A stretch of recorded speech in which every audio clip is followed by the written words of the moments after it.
Hey, architecture firm owners and emerging leaders.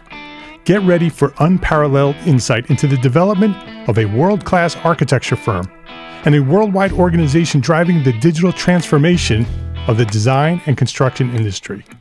With Build Smart, the podcast that's changing how our profession operates. We share the incredible stories behind innovation in the building industry with my friend and co-host, Patrick McLeamy, FAIA, former CEO of the international architecture firm, HOK. You know, Yamasaki's office or firm lasted during his lifetime. And when he passed away, I think that was the end of the Yamasaki office. Helmut did not want that. He wanted a firm that would live out and grow beyond the founders. In Season 1, discover the untold stories behind HOK's meteoric rise, from 150 employees in St. Louis to a powerhouse with over 1,900 staff members and 27 offices worldwide. You know, they weren't as polite as the Kojima people. That was just boom. And anytime you have a creditor, whether it's Kojima or the bank, that wants their money, unless you can raise money someplace else, you are out of business. Bankrupt. And hold on tight for Season 2, where Patrick takes us on a new adventure as chairman of Building Smart International, shaping the future of digital transformation in the design, construction, and operation of built assets. Ian Howell, Ken Harold, and I, Ken was my technical representative from HOK. The three of us took a tour of Europe of 5 cities in 5 days. Very busy time. Simply follow the link in the show notes to subscribe to Build Smart now and uncover lessons that will transform you and your architecture firm.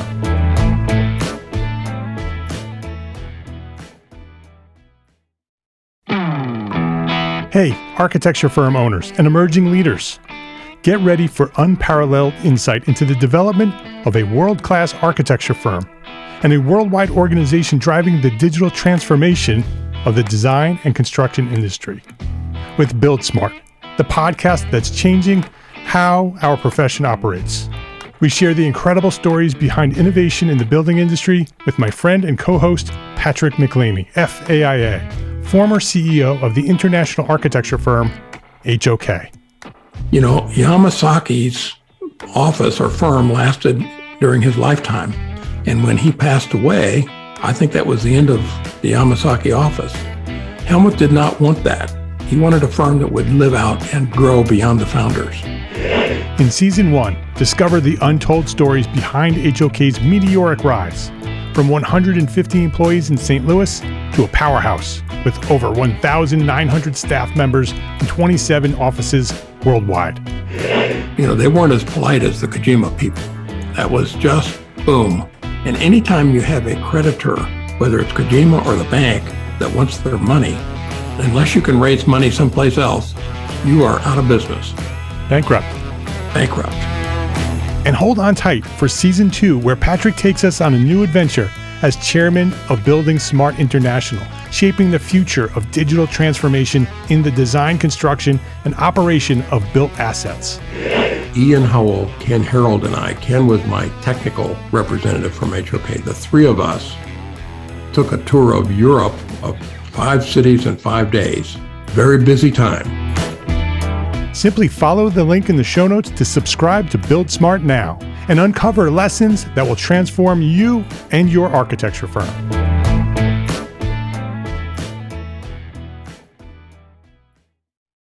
Hello, my name is Mark R. LePage, and you are listening to EntreArchitect podcast, where each and every week I speak with inspiring, passionate people who share their knowledge and expertise, all to help you build a better business as a small firm entrepreneur architect. This is episode 348.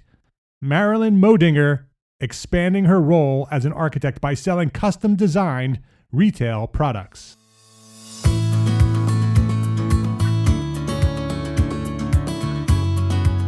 This episode of EntreArchitect podcast is supported by our platform sponsors. ARCAT, the online resource delivering quality building material information, CAD details, BIM, specifications, and so much more. And Monograph, the time tracking and project management tool built for architects by architects. Marilyn Moedinger, welcome back to EntreArchitect podcast. Thanks, Mark. Great to be here. It is great to have you here, my friend. Marilyn, it has been a while. It's been a while since you've been here. You've been on the podcast before. You joined us back in episode 224, where you shared your story and your lessons learned as an architect and a competitive power lifter. And that was a great episode. I had a lot of fun about that. When people look at you, they don't think power lifter, and it's a great story and some really, really powerful lessons shared in that episode. So I highly recommend people go back and listen to episode 224, learn all about that part of Marilyn's life and what she's doing there. But that's been a while. That's been over 100 episodes. I'd like you to go back to sharing your story. But before we do that, let me do a little bit of an intro, give people a little bit of a background on who you are, and then you can dive deeper into who you are and where you've come from. Marilyn is the founding principal of Runcible Studios, based in the Boston, Massachusetts area. It's not in Boston, right? It's just outside of Boston? Correct, yeah. But, close enough. Yeah. Like the Runcible spoon, Marilyn is happiest operating at the seams between practicality and whimsy, utility and beauty, the esoteric and the mundane. Deeply passionate about the capacity for design to affect positive change in the world, Marilyn's interest in all aspects of housing, the connections between urban and rural life, the construction process, justice in the built environment, and the overlaps among disciplines, methodologies, and practices fuels Runcible Studios' mission to be nimble, rigorous, curious, fun, and meaningful. I love that intro, by the way. Really. Thanks, Mark. well done. So before we jump into what you're doing today at Runcible, there's lots going on there since our last episode. I'd like you to provide some context, go back to your story, your origin story, share that with our listeners. I'd like to know when you discovered your passion for architecture and what or who inspired you to become an architect. Well, I think it would be interesting to compare my origin story as I'm telling it now with my origin story as I told it in the past episode, which I didn't listen to before this, so we can compare and see if they're the same.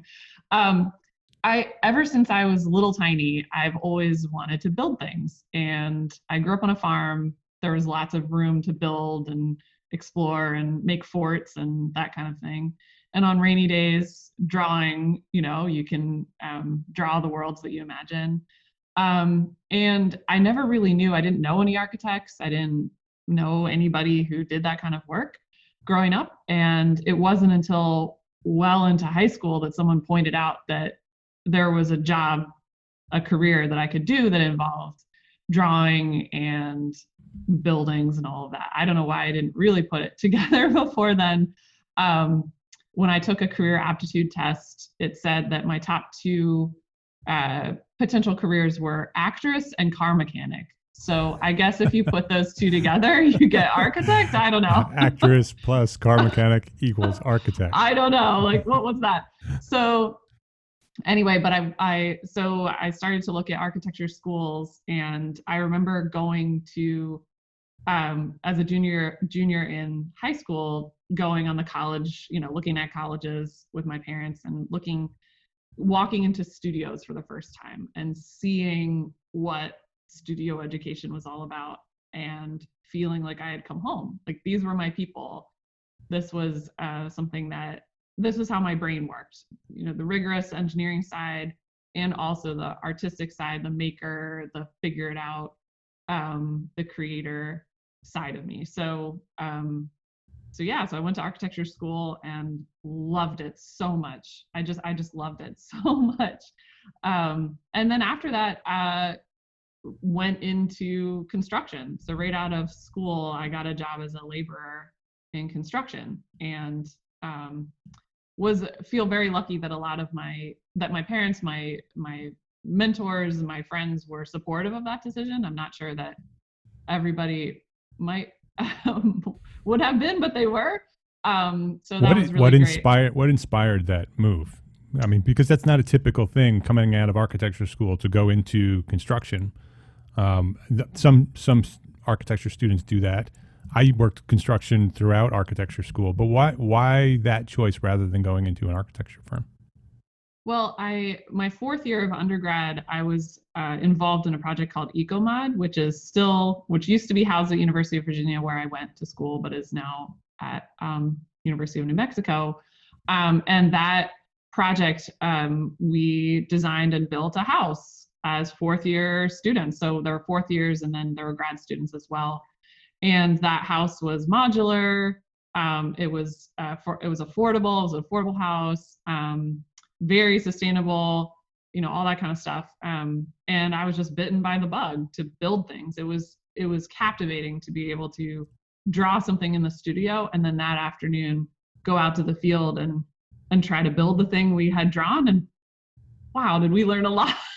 We learn a lot about what lines mean on paper versus what they mean in the field. And I just felt like I had a lot more to learn. And the best place to learn that was in construction. So I kind of I ended up working in construction for 4 years, and worked my way out of the field and was an estimator, project manager, all that kind of stuff, running jobs myself for a larger contractor. And I really just saw it as a continuation of my education. Plus it was really fun. When you went into construction, was it the plan to work construction, learn what I need to learn from there, gather and grab what I can from that part of the industry, and then move into architecture? Or when you did that initially, you thought, I like construction, I like building things, I'm going to just go do that instead? I think one hallmark of the way that I look at my life and my career is that I don't see anything as permanent. So when I went into construction, it wasn't like, this is a career change that I'm making. I was 22, and I also didn't see it as, this is a thing I will do for X number of years, learn X number of information, things and this kind of information, and then go to grad school. There was no plan. It was these are the things I'm interested in, and this is the world where I can learn that stuff. And when it got to the point where I felt like I had learned a lot and I was ready to go back to grad school, then I went to grad school. But it sounds like I had this grand plan when you sort of look back over how my career's played out, but it definitely was not a grand plan. It was about any time I was curious about something, I wanted to get to the bottom of it. And I wanted to not just do it for a month, but do it for years and figure out exactly how it worked. But yeah, nothing's permanent. And that's how I look at my business too. Nothing's permanent. Just give it a try. See what happens. I was going to say that as we get into this episode, you'll learn that not much has changed. That's true. All right. So you went into construction. After construction, you went into grad school. Where did you go for grad school? I was at University of Virginia also for grad school. Yep. And then so take it from there. What happened from there?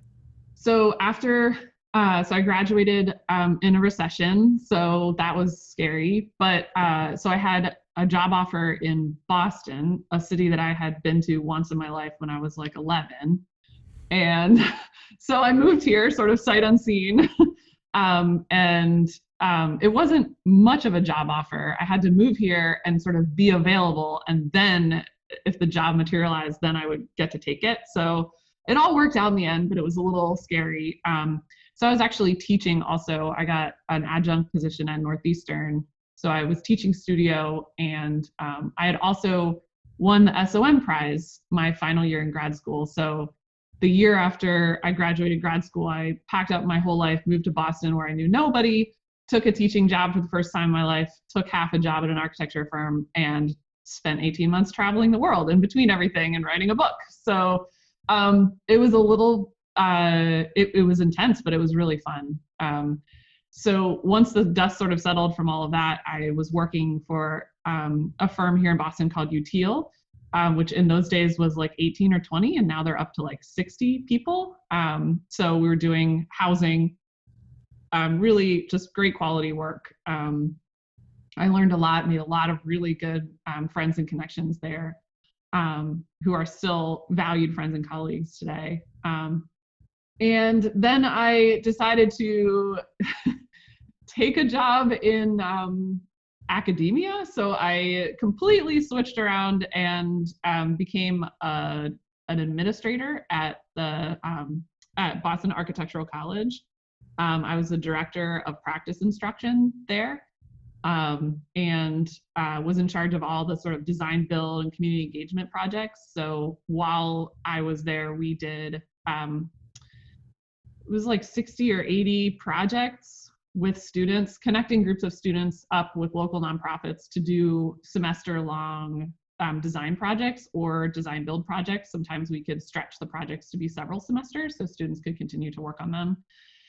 The idea being that nonprofits need design help, and students need real world experience. So we kind of created this way for students to get that experience. So again, that was great. What's interesting though is that I took that job. I loved writing curriculum. I love the students. I love all that stuff. But I'm a builder. I'm an architect. So I again, nothing's permanent. So I felt, that was a very interesting time for me to make lots of connections and learn about a lot of different things that are adjacent to our industry. And now one of my biggest source of referrals is former students. So yeah. I know lots of people at lots of different firms because they're all my former students. So yeah, then I decided that I had 3 more exams to go till I was licensed, and I was burnt out from how hard I was working as an administrator. And I basically just quit one day without a plan.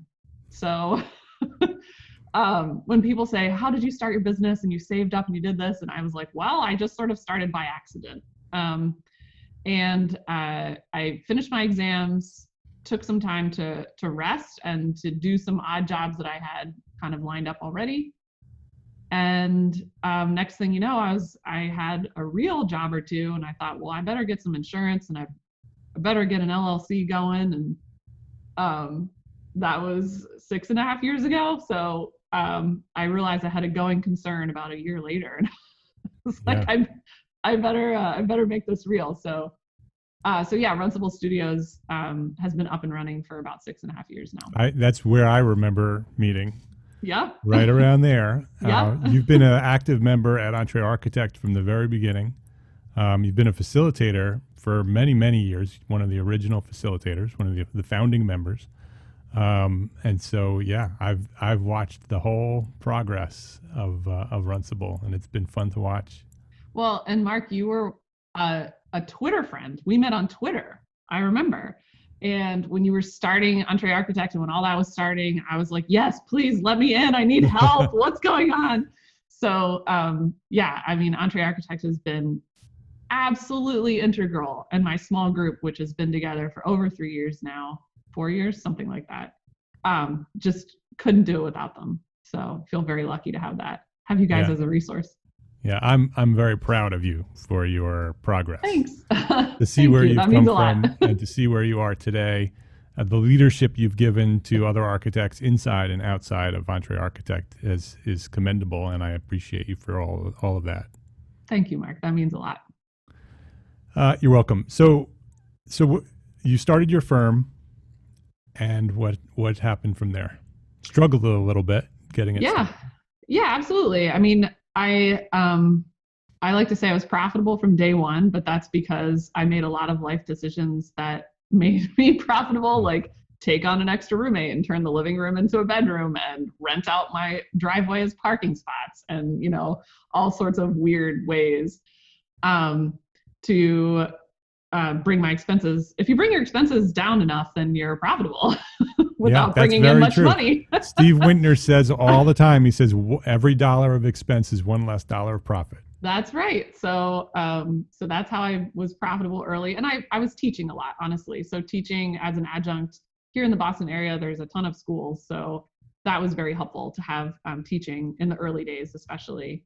And eventually then teaching became a choice and not something that I was doing to put food on the table and pay the rent and that kind of stuff. So eventually I ran the shop for about 2 years on my own completely. Ran it out of a co-working space with a hot desk for $300 a month. So no rent, just keeping it really, really slim.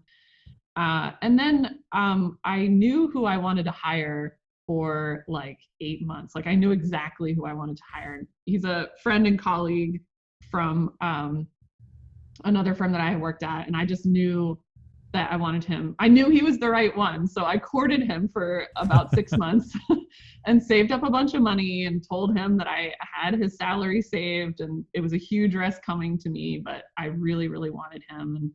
And he's still here. That was 4.5 years ago. So thanks, Jason.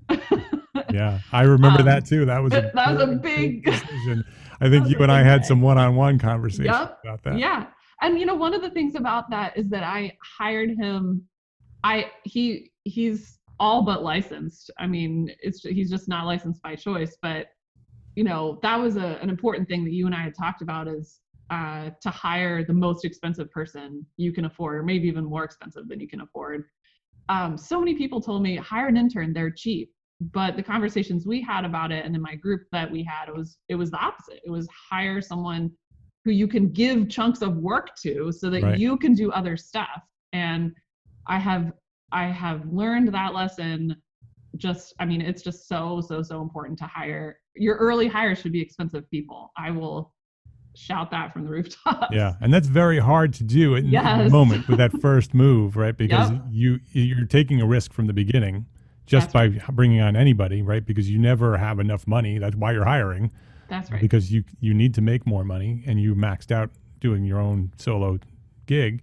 And so you need to hire somebody, and you can't hire somebody who has no experience, because then all of the work that you're doing has to now spend that time on somebody who's inexperienced. Yep. But it is important to hire those interns and inexperienced people, but not your first hire. That's right. And I think interns are often better served by working somewhere a little bit more established, or a little bit larger, so that they can have people who do have time to mentor them. I mean, especially in those early days, or even now as a small firm architect, I don't have tons of time to do the things that I would want to do to mentor someone who's coming up, or spend time to really sit down and teach them what they need to know, because I'm running around all the time. So yeah, I think that that's important for both the business and for the intern, for the profession, for bringing up, good interns. Yeah. So where are you now with the business? So now, well, I'll give a snapshot pre-COVID, because I think that is. Yeah. Let's move. Let's roll up to where COVID, and then. Yeah, we can talk about February 1st. Yeah. So I had rented my first real office space about 1.5 years ago. That was not a co-working space. That was not my second bedroom in my rental. That was all that kind of stuff. And it was really fun. And I was sharing space with Hourglass Boston, who, which is an awesome organization supporting artists here in the Boston area and doing all sorts of super cool stuff. And we were sharing space, but it wasn't quite the right space. And our lease was coming up. And so we were looking for another space, and we found this space I'm in now, which is kind of a weird anomaly space. So we're in this like ramshackle converted garage kind of thing right now. And we had just moved in. We moved in February 1st. The boards were full. I had just hired another person, really high level, registered person. Like, I was looking to hire 2 more. I had never felt more secure. Yeah. And where things were going. We had several jobs out of state. We had really cool stuff lined up, work that was well underway. It was finally all clicking and rolling and all coming together. Yeah. And that's the scariest moment I've learned, when you're like, yeah, okay, all right, I got this. Like, that's the moment. But usually if something happens to kind of reset you, it's something like, a job slows down, or something happens. It isn't that a global pandemic sets in. Right. The world shuts down literally for 3 months. Yeah. So it was a really exciting point to be at. I was spending money setting up more workstations and getting ready. And then, here in Boston, we got hit early, and we got hit really hard. So mid-March, I was teaching. We went all online mid-March, as the students were coming back from spring break. So that was really intense. And I was teaching professional practice. So that was interesting, having that all these are grad students getting ready to graduate, and we're talking about their job offers are being rescinded and they don't know what's going on. And then, the bottom really dropped out. We lost all of our work that was related to hospitality, retail, industrial. We're pretty involved in those sectors, and it was all gone within like 2 weeks. My clients who stopped those projects were wonderful. I just want to say they paid me for all the work that we did. They were just wonderful, and I understood the position they were in. They understood the position I was in. And as a side note, it's taken years and it's something I'm most proud of, to develop the projects that have those kinds of clients. That it wasn't always the case for us, but we just have this amazing slate of clients, and I think that's taken a lot of time and effort to get the kind of clients that treat us right, and that we that there's mutual respect and all that kind of stuff. So they were really wonderful, but it was pretty tragic. And I was suddenly looking at my bigger office space with more rent, my very expensive new employee, and this is a common story that many people have gone through. And we basically closed down the office. Everybody moved home. And that day it was sort of snowing, and we closed the office, and I locked the door, and I'm like holding my computer in my hands, and I started to tear up. I was like, I was so close, and I don't know what's happening now. I'm like going home to sit in my hallway like the old days. Like I thought I was past this. I was so close, and now I'm like sitting in the hallway with a space heater, like trying to run an architecture office through a pandemic. So it was pretty abrupt around here, how it happened. And it was really scary. I mean, we had mask mandates right away and all that kind of stuff. And, everyone was just trying to help each other and trying to figure out what was going on. I think it was pretty tough.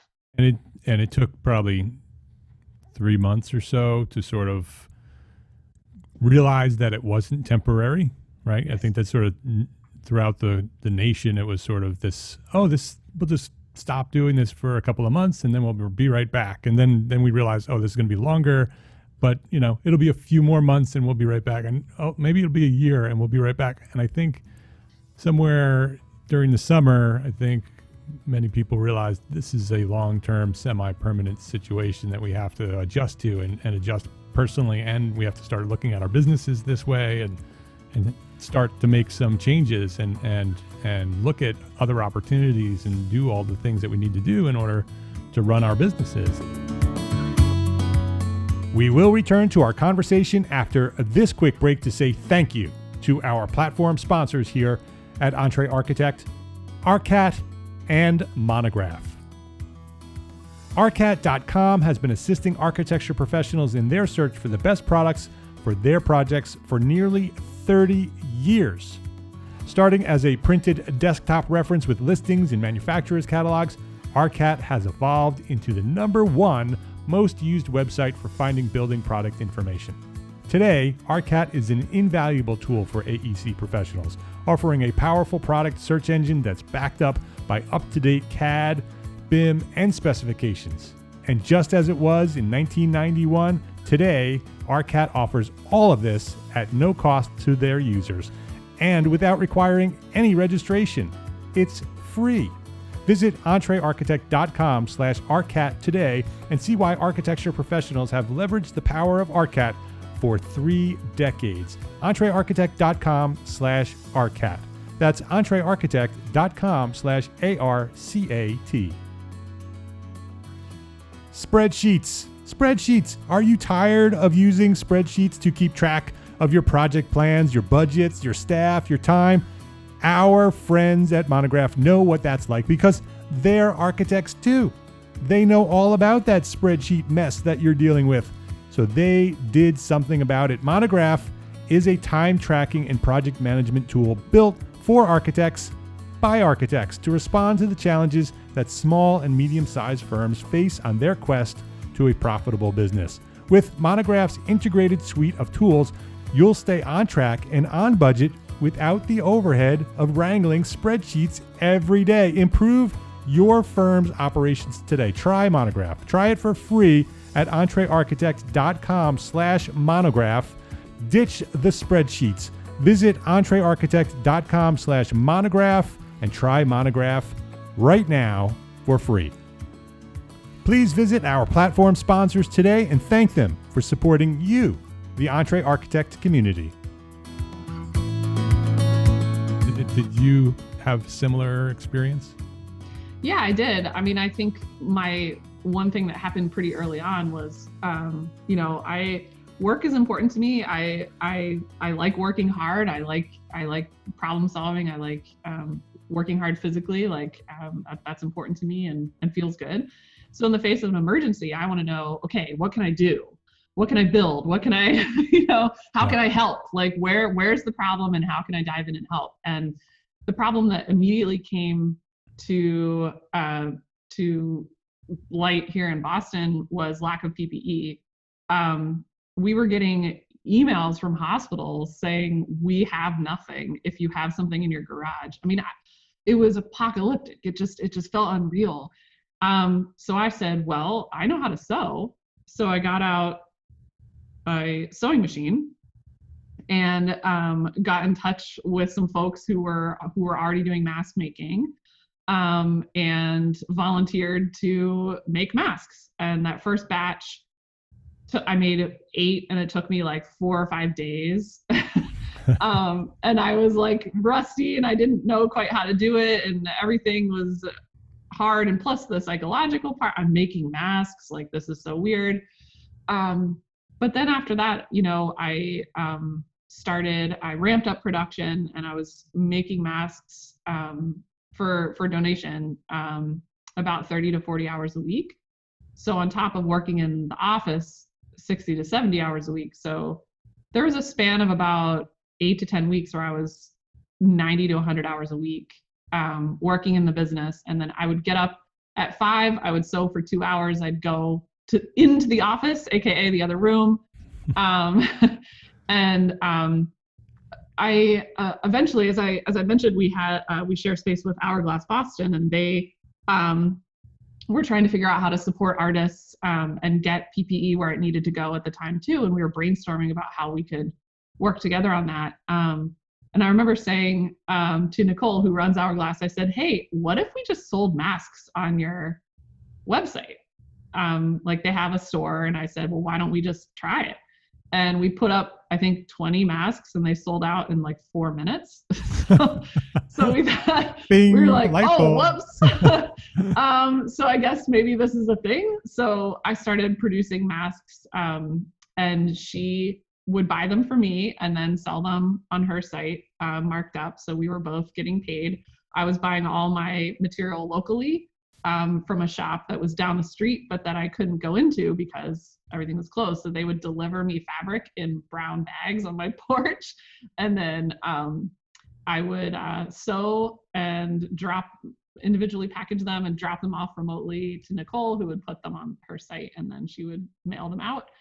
And that was wild. We had a spreadsheet saying, here are the different designs, here's how many we anticipate selling, here's what we're doing.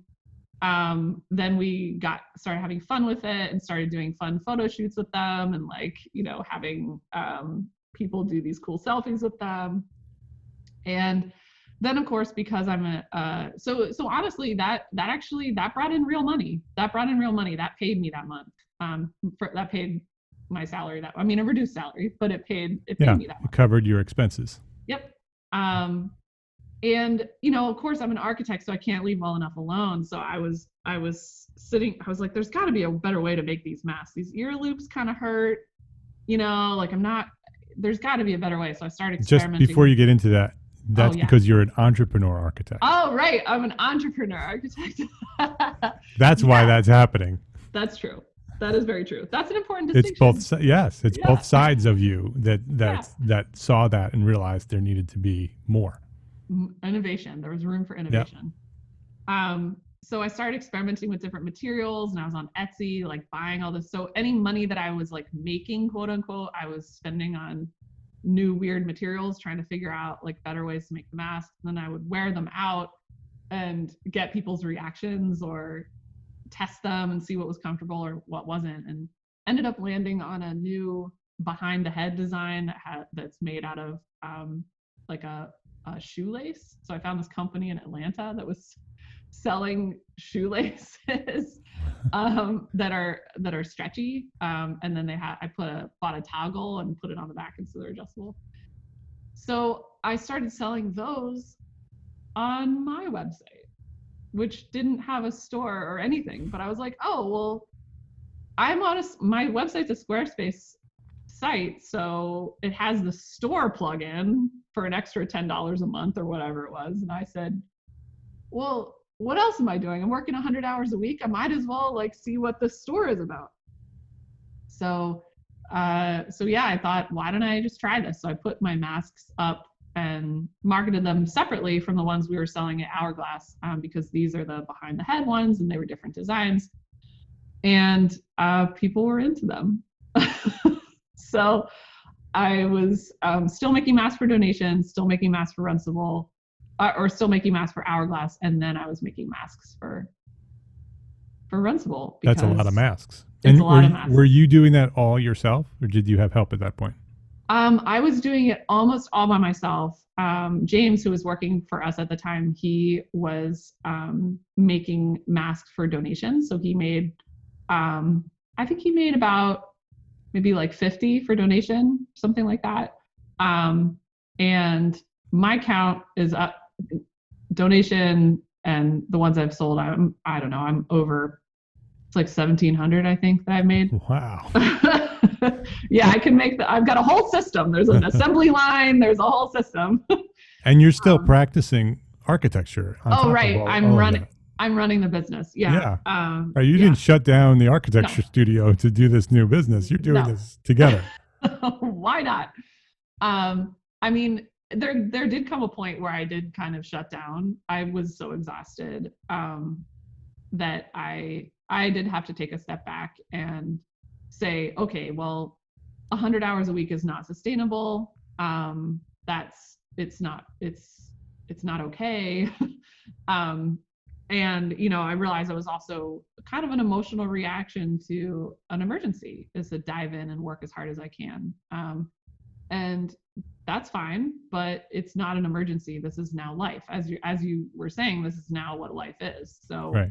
I have to really readjust everything. And if I want to do all this stuff, I have to really readjust so that I can do this in, 50 to 60 hours a week, and I'm very committed to not working 100 hours a week. That's not right. That's not okay. I had to give up powerlifting during that whole time. And that wasn't okay. So I did have to make a major readjustment and say, hey, if you want to do all this stuff, then you've got to change some things. So what did you do at that point where you realized, I'm making a big difference here. I'm making a lot of masks. I'm making some money. I like what I'm doing. I'm helping, but this is not sustainable. This is I'm going to crash eventually, and then nobody's any good, right? You're no good. Right. The people you're helping won't be helped anymore. So when you were at that moment, what did you do, and then what were some of the changes that you made? So I recognized it's always good to, when you're head down, you're working really hard, to like lift your head up for a minute and look around, like prairie dogs or meerkats or whatever. Like they stand up and they look around for a minute and just get a lay of the land. And I realized that many people by this point were making masks for donation, and also PPE production had caught up. So I could still make them for donation, but I wasn't needed as much as I was before. So I backed off on that. I'll still make masks for donation if requested, or if somebody needs one, I'm happy to give them one. But by that time, things had caught up and people were, so that kind of went away on its own. At the office,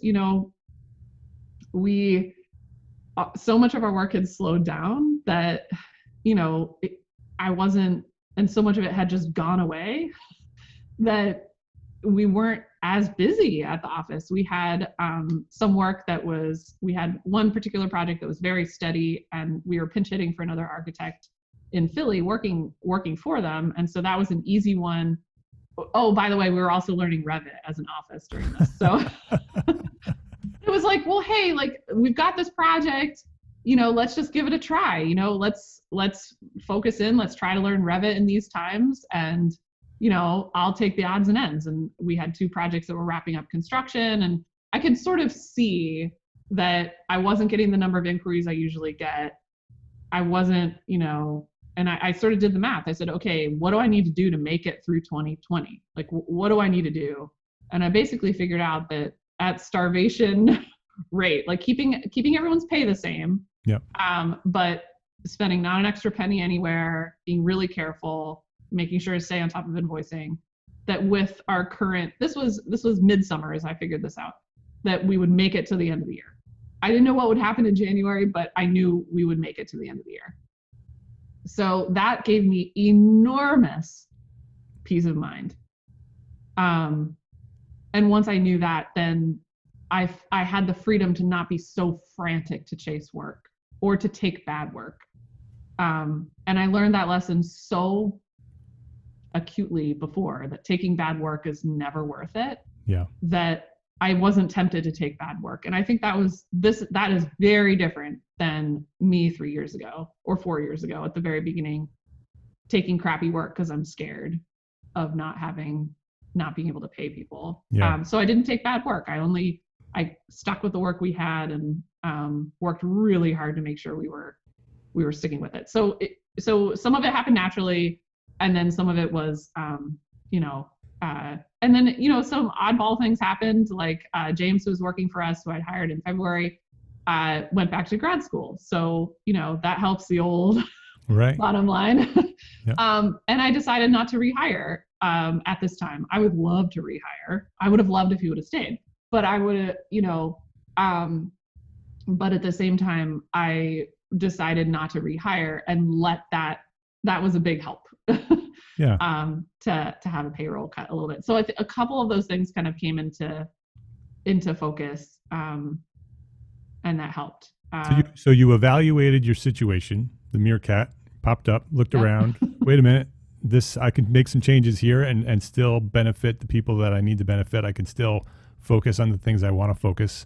Then there were a few things that because of the condition and the situation that we're in, sort of made changes for you, right? And you took advantage of those and not rehired those, and so you have some opportunities for additional or fewer expenses, which it helps your bottom line.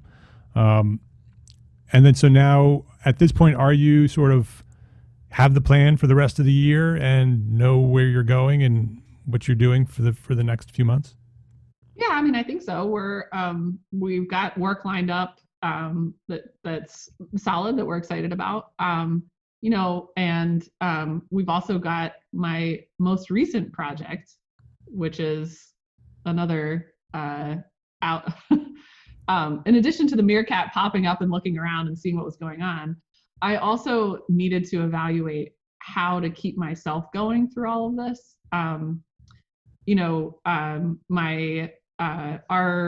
Our EntreArchitect mastermind group met every week, sometimes for extra meetings, throughout this whole time, and was a huge support system through that. And also it became clear to me that I needed to find other things to kind of keep me going and keep me fueled and excited and hopeful. And the mask adventure, putting the mask on my website, was part of that. So I decided to try selling other things on my website. And so this was a late summer development that I thought I would give a try. And we put up our first round of t-shirts and sweatshirts and things. We have a line of they're drop shipped, so I don't have to stock everything. So they're custom printed for each person who orders it. And I thought I wanted to have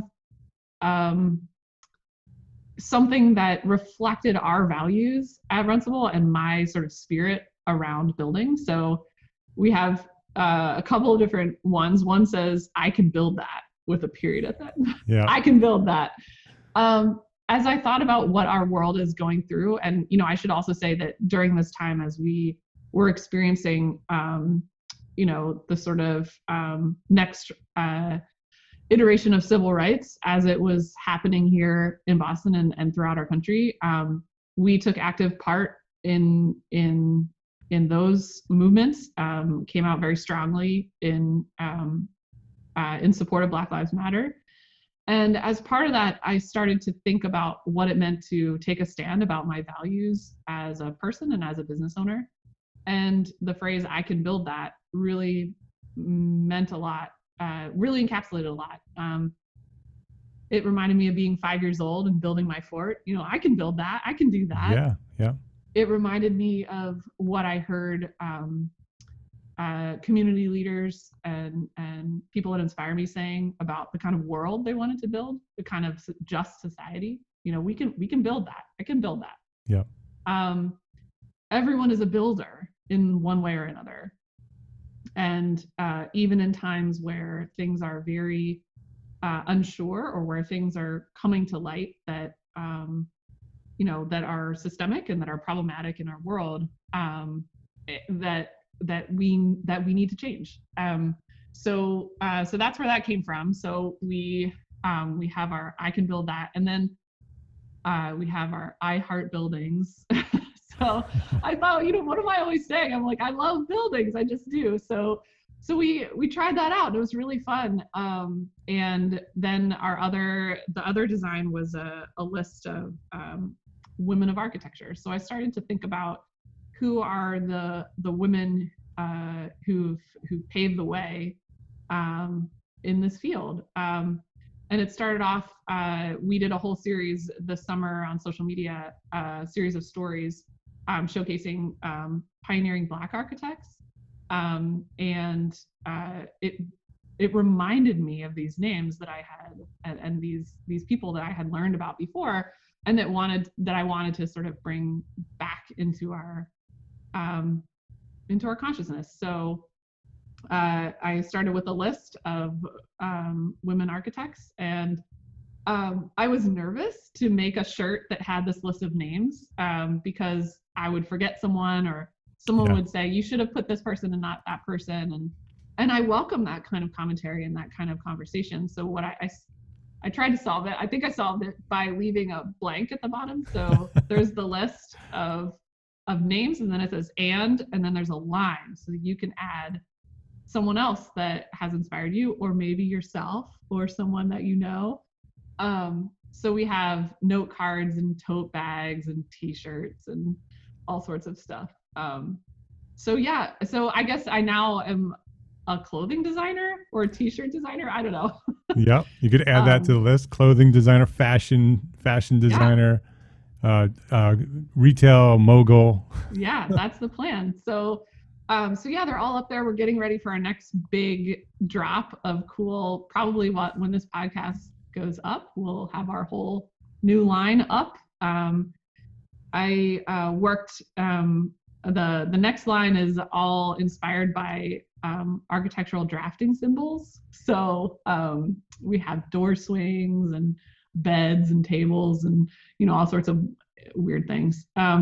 The idea being that I wanted to create some graphic tees that were cool, that architects might think were they understood the deeper joke, but non-architects would be like, "That's a cool design." So so now we have a whole line of t-shirts and all sorts of designs, and we've been doing photo shoots, Mark, like these super fun photo shoots with all kinds of fun artists and collaborators, and it's been really fun. So that's part of it. It's about, obviously it's there to help us be profitable and help us make money as a business, but it's also there because it's a wonderful way for us to work with other artists, collaborate in ways that allow us to funnel money towards the art community here in Boston.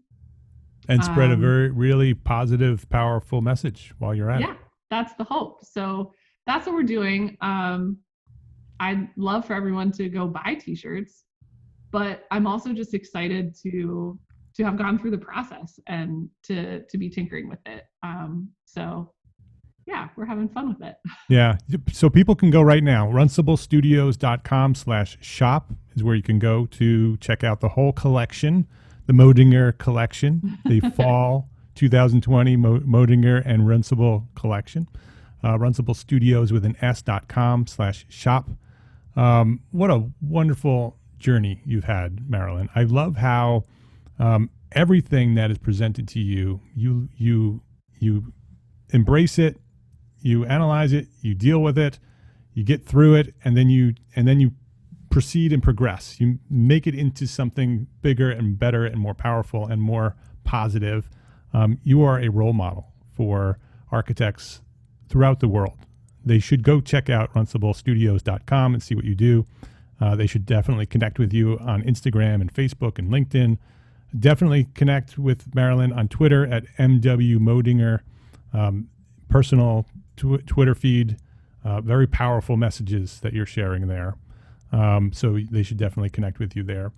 Before we wrap up, Marilyn, I'd like you to answer the one question that I ask everybody here. What is one thing that a small firm architect can do today to build a better business for tomorrow?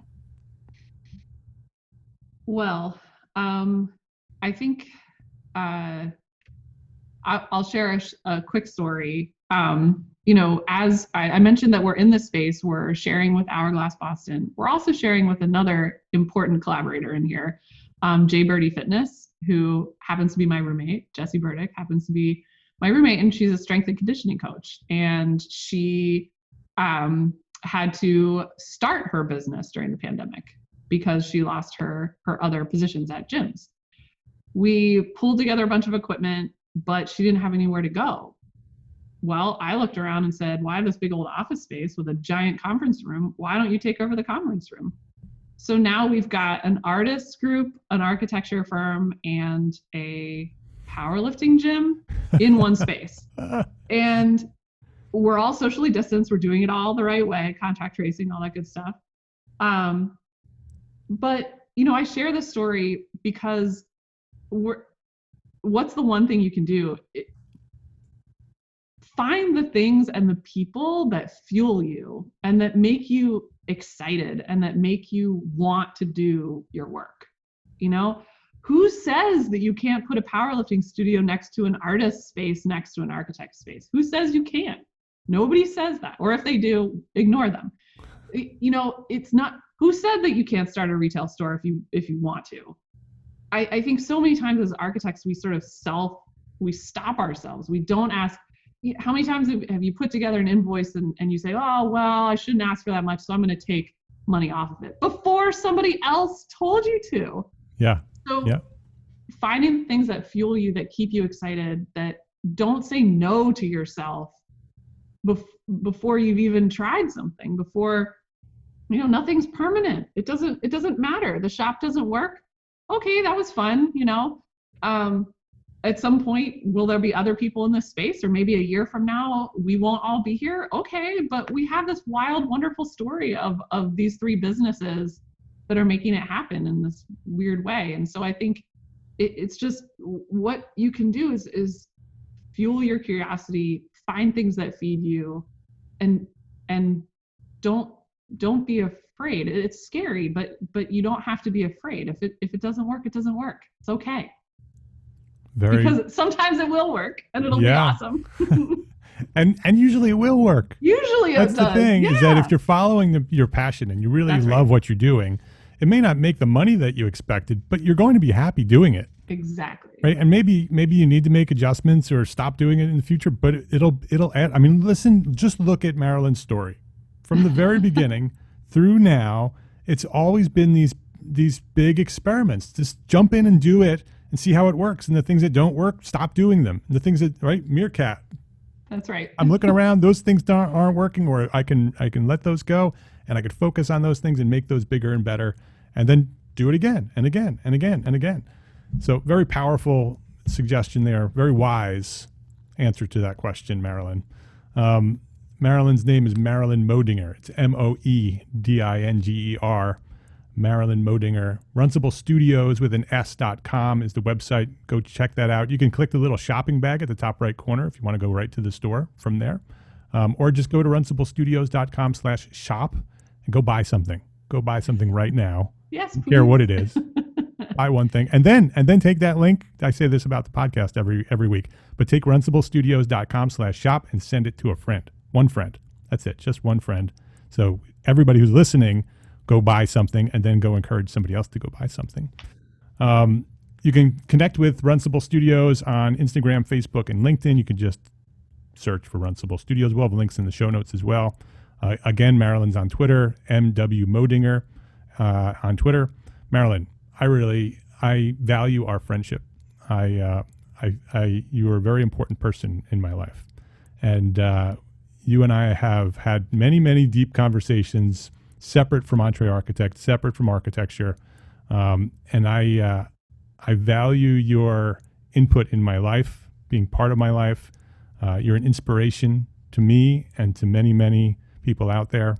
Thank you for sharing your knowledge here today, but thank you for everything that you do for everybody that you do it for, because you are a very selfless person, and you're working really hard at making the world a better place, and I appreciate you for that, and I appreciate you for sharing your knowledge today at EntreArchitect Podcast. Thank you so much, Mark. It was my pleasure.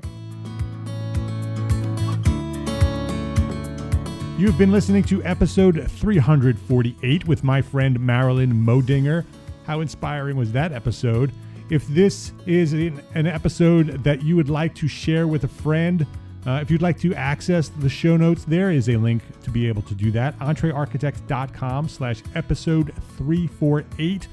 That is the link to share with a friend. Please do that. Share that right now. Pop that link, EntreArchitect.com/episode 348, right into an email and send that to a friend. Post it in Facebook, tweet it out on Twitter, do it in all the places. EntreArchitect.com/episode 348. And we will continue to grow this podcast so we can continue to serve the profession of architecture. EntreArchitect is a proud member of the largest, most engaged AEC multimedia network on the planet, Gābl Media. Curated thought leadership for an audience dedicated to building a better world. Listen and subscribe to all the shows at Gābl Media. GāblMedia.com, that's the place to check it out, at GāblMedia.com. That's GABL Media.com. And check out EntreArchitect Academy membership, ready to edit business resources. You might need those, right? Live monthly training every month, a new expert coming in and training for us, and a supportive architect community waiting for you. It's all waiting for you at EntreArchitect Academy membership. Learn more and enroll right now at EntreArchitect.com/join. Did you know it's free for 30 days? You can come in, check it out. You can even hang out with us at the live monthly training for free. 30 days. If you like it, stick around. If you don't, cancel your membership, no cost. EntreArchitect.com/join. I hope to see you there. Be well, my friends. Be healthy, be happy, safe, and secure. Thank you for listening today to the EntreArchitect podcast. Love, learn, and share what you know.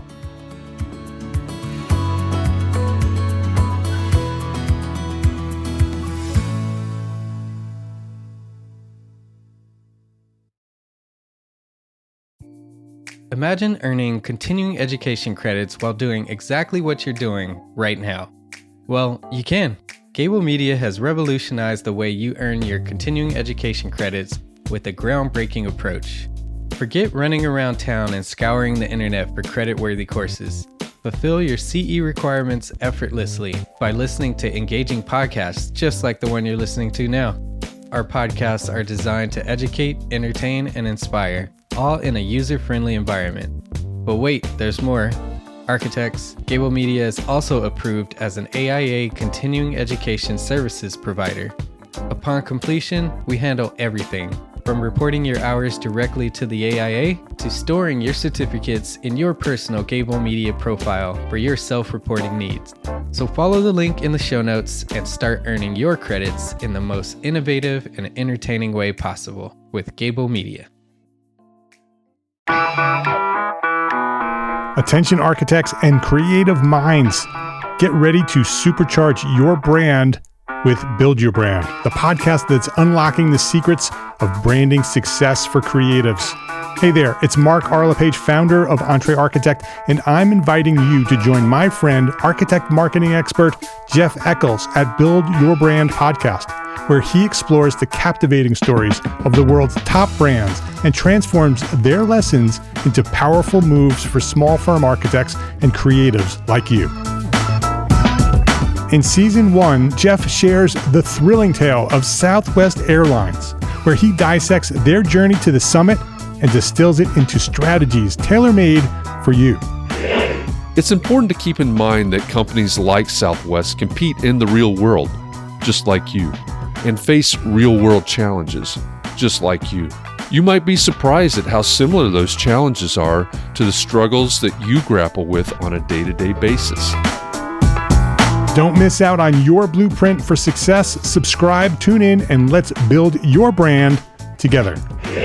You may have noticed that the very best brands in the world are also known for having somewhat unique corporate cultures. That's often the glue that holds everything together when they encounter those rough spots. We don't do it because it inconveniences the passengers to whom we are primarily dedicated, the short haul, frequent flyer. Follow the link in the show notes to subscribe to Build Your Brand today. Remember, no matter the size, the journey's the same. Your brand's journey to the top starts here.